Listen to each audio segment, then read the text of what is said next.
कालू कौवे की 4 बेटियां थीं और चारों बेटियां एकदम सही सलामत थीं। लेकिन जब भी कालू के घर में कोई बेटा जन्म लेता तो वो कुछ ही समय बाद मर जाता। इस बात का कालू कौवे को बहुत दुख होता। टुनटुनी जी, आपको क्या लगता है इस अंडे से बेटा होगा या बेटी? कालू जी, इस अंडे से तो बेटा ही निकलेगा और मैं उसका नाम गोलू रखूंगी। लेकिन टुनटुनी, हमारे बेटे कहाँ जिंदा रहते हैं? वो तो जन्म के 1-2 दिन बाद ही मर जाते हैं। ऐसा ना कही कालू जी, शायद हमारे बेटों की मौत किसी बीमारी के कारण होती हो। परंतु टुनटुनी, हर बार ऐसा थोड़ी ना होगा। कहानी में आगे बढ़ने से पहले जब हम बीमार होते हैं, जब कोई दवा काम नहीं आती, तब माँ की दुआ काम आती है। तो आज उस माँ के लिए इस वीडियो को लाइक और इस चैनल को सब्सक्राइब कर दें। आप जैसा कह रहे हो शायद वही ठीक हो, लेकिन मेरा मन तो बहुत घबराता है। टुनटुनी, ऊपर वाले का नाम लो, सब ठीक होगा और हम अपनी पूरी देखभाल करेंगे। ऐसे ही बातें करके वो दोनों पति पत्नी सो जाते हैं और अगली सुबह उनके अंडे से एक बेटा निकलता है, जिसे देखकर टुनटुनी चिड़िया तो बहुत खुश होती है। देखा आपने, हमारे अंडे से बेटा हुआ है। जो मैंने कहा था वही हुआ। मम्मा, क्या इस बार भी भाई हमें छोड़कर चला जाएगा? नहीं नहीं मेरी बच्ची, अब आपका भाई कहीं नहीं जाएगा। अब आप सब अपने भाई के साथ खूब मस्ती करना। इस तरह से टुनटुनी चिड़िया और उसकी बेटियां तो बहुत खुश थीं, लेकिन कालू कौवे को कहीं ना कहीं डर सता रहा था, क्योंकि पहले भी उसके 3 बेटे जन्म के कुछ दिन बाद मर चुके थे और ऐसे ही 2 दिन बीत जाते हैं। कालू जी, आप निश्चित होकर भोजन लेने जाएं। मैं अपने बेटे का पूरा ध्यान रखूंगी। ठीक है टुनटुनी, आप बेटे का पूरा ध्यान रखना। मैं जल्दी ही भोजन लेकर घर आ जाऊंगा। ऐसा कहकर कालू कौवा भोजन लेने चला जाता है, जहाँ उसे टूनी चिड़िया मिल जाती है। कालू भैया, आपका चेहरा क्यों उतरा हुआ है, जबकि आपके घर तो बेटा हुआ है? टूनी चिड़िया, आप तो सब कुछ जानती हो कि मेरे बेटे जिंदा नहीं रहते, फिर मैं खुश कैसे रह सकता हूँ? लेकिन हर बार ऐसा नहीं होगा। आप बेकार में ही चिंता कर रहे हो। क्या पता पहला बच्चा जन्म के समय स्वस्थ ना हो, इसलिए उसकी मौत हुई हो। ठीक है टूनी चिड़िया, मैं चलता हूँ। मेरा घर से बाहर मन नहीं लगता। ऐसा कहकर कालू कौवा अपने घर आ जाता है। जैसे ही वो अपने बेटे को देखता है तो वो मर चुका था।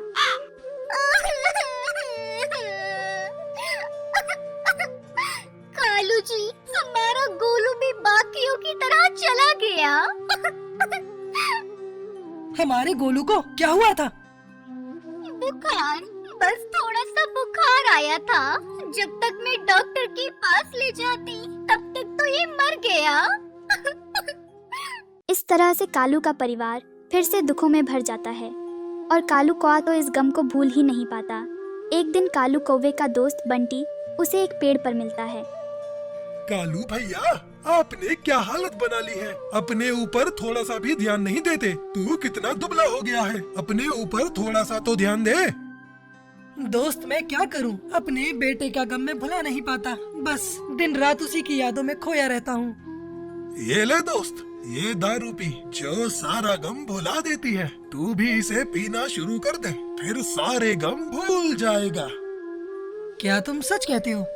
हाँ बिल्कुल, इस दारू को पीने के बाद तेरा सारा दुख कम हो जाएगा। इसका एक घूंट पीने से तेरे सारे बड़े गमों को भुला देगी। यह सुनकर कालू कौवा थोड़ी सी दारू पी लेता है। उसे दारू कड़वी लगती है। छी, ये कितनी बेकार है और इसका स्वाद भी कड़वा है। कालू, तूने पहली बार पी है, वरना स्वाद तो बहुत अच्छा है। मैं तो रोज पीता हूँ। ठीक है, अब मैं अपने घर जाता हूँ, कल फिर से आऊँगा। ऐसा कहकर कालू कौवा वहाँ से चला जाता है। अरे कालू जी, आप इतनी देर तक कहाँ थे? टुनटुनी, मैं अपने दोस्त के घर गया था।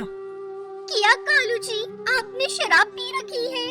आपके मुंह से तो बदबू आ रही है। नहीं नहीं टुनटुनी, मैंने शराब नहीं पी। ऐसा कहकर कालू कौवा अपने घोंसले में गिर जाता है और सो जाता है। आज से पहले तो कालू जी ने कभी शराब से हाथ नहीं लगाया। पता नहीं आज कैसे शराब पी ली। ऐसा सोचकर टुनटुनी चिड़िया भी सो जाती है और दूसरे रोज कालू कौवा फिर से अपने दोस्त बंटी कबूतर के घर जाता है और शराब पीता है। अरे दोस्त, तूने तो इस शराब से मेरा गम ही भुला दिया। अब रात को बहुत अच्छी नींद आती है। अब मैं रोज तेरे पास शराब पीने आया करूँगा। तभी ये सब बातें टूनी चिड़िया सुन लेती है और वह जल्दी से टुनटुनी के पास जाती है। टुनटुनी बहन, पता है तुम्हारे पति कालू जी अब शराब पीने लगे हैं। मैंने खुद उन्हें वो गुंडा बंटी कबूतर के साथ देखा। अगर कालू जी रोज शराब पीने लगे तो तुम्हारी बेटियों का क्या होगा? हाँ बहन, तुम ठीक कह रही हो। हमें जल्दी जाकर उन्हें रोकना चाहिए। फिर टुनटुनी चिड़िया टूनी चिड़िया के साथ बंटी कबूतर के घर जाती है और वहाँ कालू शराब पीकर बेहोश पड़ा हुआ था। फिर टुनटुनी चिड़िया और टूनी चिड़िया उसे अपने घोंसले में ले आती है।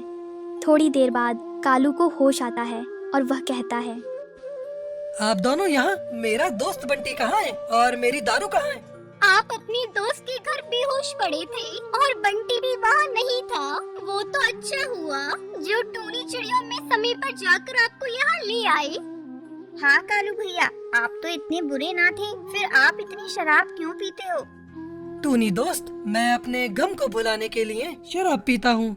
अरे वाह कालू भाई, तुम तो नशा करके अपने गम को भुला दोगे। लेकिन टुनटुनी, उसको क्या अपने बच्चों का दुख नहीं है? वो एक माँ होकर भी अपनी बेटियों के खातिर जी रही है, क्योंकि उसे पता है बाप के सिवा बच्चों का कोई नहीं होता। और तुम नशा कर रहे हो।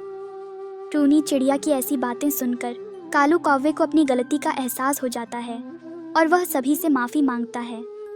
मुझे माफ कर दो टुनटुनी, मैं आज के बाद दारू कभी नहीं पीऊंगा और अपनी बेटियों की परवरिश बेटों की तरह करूंगा। कालू कौवे की ऐसी बातें सुनकर टूनी चिड़िया खुशी खुशी अपने घर चली जाती हैं। फिर उस दिन के बाद से कालू कौवा कभी शराब नहीं पीता और अपने परिवार के साथ हंसी खुशी रहने लगता है। एक घने जंगल में अरे टुनटुनी, ये देख, मैं तेरे लिए जूते लाया हूँ। और तू जानती है, ये जूते मैंने कड़कनाथ सेठ को उल्लू बना कर लिए हैं। तो जल्दी दिखाइए मुझे वो जूते।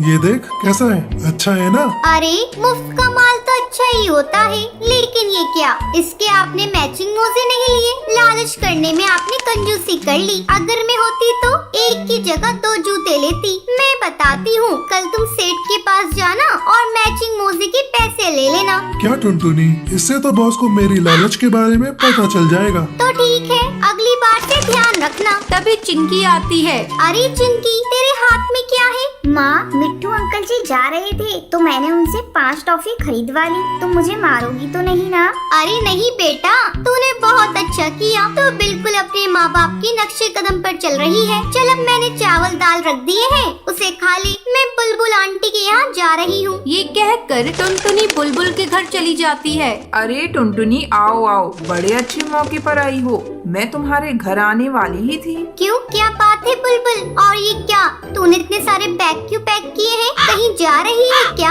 हाँ टुनटुनी, मैं गांव के जंगल में जा रही हूँ। लेकिन तेरे पास गोवा जाने के लिए पैसे कहाँ से आए? वो मेरी एक मोबाइल से लॉटरी लगी थी, पूरे 50,000 मिले हैं। उससे मैंने हवाई मोटर खरीदा है, उसी को लेकर मैं गांव जा रही हूँ। मेरे पीछे तू मेरे घर का ध्यान रखना। ठीक है, तो चिंता मत कर। हे भगवान, काश मेरी भी लॉटरी लग जाती, मैं भी गोवा जाती घूमने। मैं इतनी गरीब हूँ कि अपने पैसे से तो गोवा जा नहीं सकती। चलो देखते हैं, भगवान हो सके तो कृपा कर देना। इसी तरह एक सप्ताह गुजर जाता है। एक दिन टुनटुनी के पास फोन कॉल आता है।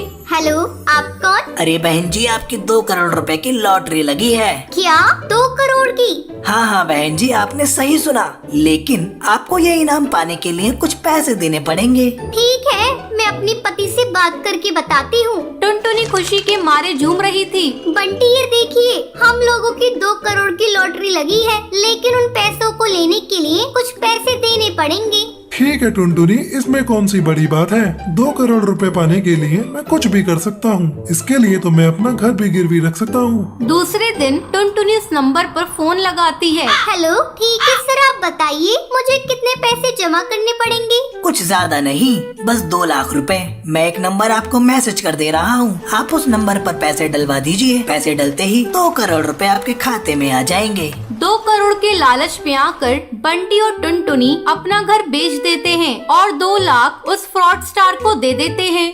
फिर खाते में 2 करोड़ रुपए आने का इंतजार करने लगते हैं। बंटी, हम लोग इस मोहल्ले में सबसे अमीर हो जाएंगे। हाँ टुनटुनी, तुम ठीक कहती हो। हम लोग उन 2 करोड़ रुपए से एक फ्लैट खरीदेंगे, चिंकी को बहुत बड़े इंग्लिश स्कूल में पढ़ाएंगे। हाँ बंटी, हमारा एक बड़ा सा हवाई मोटर होगा। उस हवाई मोटर से सबसे पहले हम लोग गोवा जाएंगे और खूब मस्ती करेंगे। हाँ हाँ टुनटुनी, हम लोगों का किस्मत का ताला खुल गया। अपनी गरीबी तो चुटकियों में दूर हो गई। बस अब रुपए आने का ही इंतजार है। मम्मी, मैं खूब सुंदर सुंदर ड्रेस लूंगी। हाँ बेटा, अब तुम्हारी सारी ख्वाहिशें पूरी हो जाएंगी। अब हम अमीर हो गए हैं। धीरे धीरे दिन गुजरने लगते हैं, लेकिन टुनटुनी के खाते में अभी तक पैसा नहीं आता। अब टुनटुनी और बंटी को चिंता सताए जा रही थी। बंटी, मुझे तो डर लग रहा है, कहीं मुझे किसी ने ठग तो नहीं लिया। टुनटुनी, मुझे भी ऐसा ही लगता है। अब तो अपने ऊपर छत भी नहीं रही। अगर कुछ ऐसा वैसा हो गया तो हम कहीं के नहीं रहेंगे। चुप रहो टुनटुनी, शुभ शुभ बोलो। टुनटुनी और बंटी खाते में पैसे न आने से परेशान थे। अगले दिन टुनटुनी की फोन की घंटी बजती है और वही नंबर देखकर टुनटुनी खुशी से उछल पड़ती है। बंटी, आ गया, मेरा पैसा आ गया। हेलो, क्या मेरा पैसा आपने मेरे खाते में भेज दिया?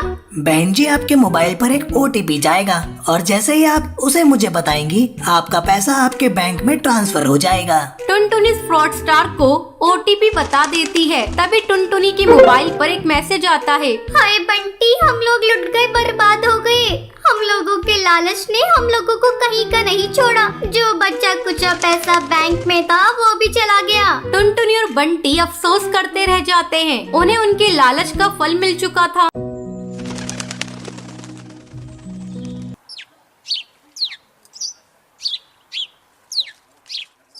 हिमालय के जंगल में टुनटुनी अपनी माँ टूनी चिड़िया, पिता टुन्नू चिड़ा और अपने भाई गोलू चिड़ा के साथ रहती थी। टुन्नू चिड़ा और टूनी चिड़िया बांस की टोकरियाँ बनाकर बाजार में बेचा करते थे। टोकरी ले लो, टोकरी, बांस से बनी सुंदर सुंदर टोकरी ले लो, नए नए डिजाइन की टोकरी ले लो। इस तरह से सुबह से शाम दोनों पति पत्नी टोकरी बेचते और शाम को अपने बच्चों के लिए भोजन लेकर घर आते। बच्चे उन्हें देखकर खुश हो जाते। मम्मा आ गई, पापा आ गई। मम्मा पापा, आज क्या लाई हो हमारे लिए? टुनटुनी, ये देख, आज मैं सबके लिए दही कचौड़ी लेकर आया हूँ। खाकर तो देख, कितनी स्वादिष्ट बनी है। आगे देखने से पहले आपको सिर्फ एक छोटा सा कांटा चुभ जाए तो दर्द होने लगता है, पर वो एक बाप ही है जो रोजाना अंगारों पर चलकर आपके लिए 2 वक्त की रोटी का इंतजाम करता है। तो उस प्यारे से पापा के लिए एक लाइक और सब्सक्राइब जरूर कर देना। साथ ही अपने प्यारे से पापा के लिए ये वाला इमोजी जरूर सेंड। नहीं पापा, मैं दही कचौड़ी नहीं खाऊंगी, मैं तो जलेबी खाऊंगी। आपने मुझसे वादा किया था सुबह की आप जलेबी लेकर आएंगे। हाँ हाँ टुनटुनी बेटा, मैं तेरे लिए जलेबी भी लेकर आया हूँ। वो तो मैं तुझे कचौड़ी भी खिला रहा था। अगर तुझे नहीं खानी तो रहने दे। अरे पापा, आप दोनों चीजें हम सबके लिए लेकर आए हो। अब तो मैं बड़े मजे से खाऊंगी। फिर सभी मिलकर कचौड़ी जलेबी खाते हैं और खाकर सो जाते हैं। अगली सुबह टुन्नू चिड़ा और टूनी चिड़िया बाजार में टोकरी बेच रहे थे।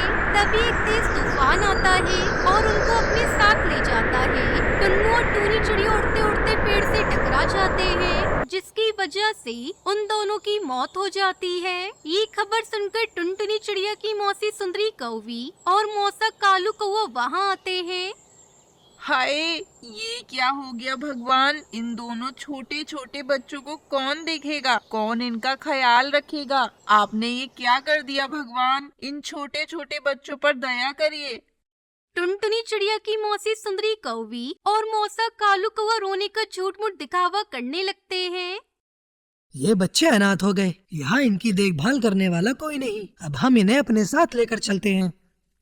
सुंदरी कौवी और कालू कौवे ने टुनटुनी चिड़िया का घर बेच दिया और दोनों भाई बहन को लेकर अपने घर जाने लगे। सुंदरी कौवी और कालू कौवा किसी तरह उन्हें अपने घर लेकर पहुंचते हैं। कुछ दिनों तक दोनों ने बच्चों को खूब लाड प्यार दिया, लेकिन जल्दी ही उनका असली रूप सामने आ गया। एक दिन, ओ महारानी, कब तक सोती रहेगी। सुबह हो गई, जल्दी से जंगल जा और लकड़ियाँ लेकर घर आ। भोजन बनाने में देर हो रही है। मौसी जी, ये जंगल कहाँ है? मैं कभी जंगल नहीं गई। मैंने तो जंगल को देखा भी नहीं है। मैं कैसे लकड़ियाँ लेकर आऊंगी? ओहो, तू किसी काम की नहीं। अरे नदी पार करना और सीधे चले जाना, जंगल मिल जाएगा। तभी टुनटुनी चिड़िया का भाई गोलू चिड़ा कहता है, दीदी, मैं भी चलूंगा आपके साथ जंगल। मुझे भी ले चलो अपने साथ, मैं यहाँ अकेले नहीं रह पाऊंगा। तू क्या करेगा जंगल जाकर? चल, घर के बहुत सारे काम पड़े हैं, चलकर उन्हें कर। सुंदरी कौवी गोलू चिड़ा को जोर से चिल्लाकर उसे मना कर देती है और फिर टुनटुनी चिड़िया अकेले जंगल चली जाती है और वहाँ जाकर एक पेड़ से लकड़ियाँ काटने लगती है। तभी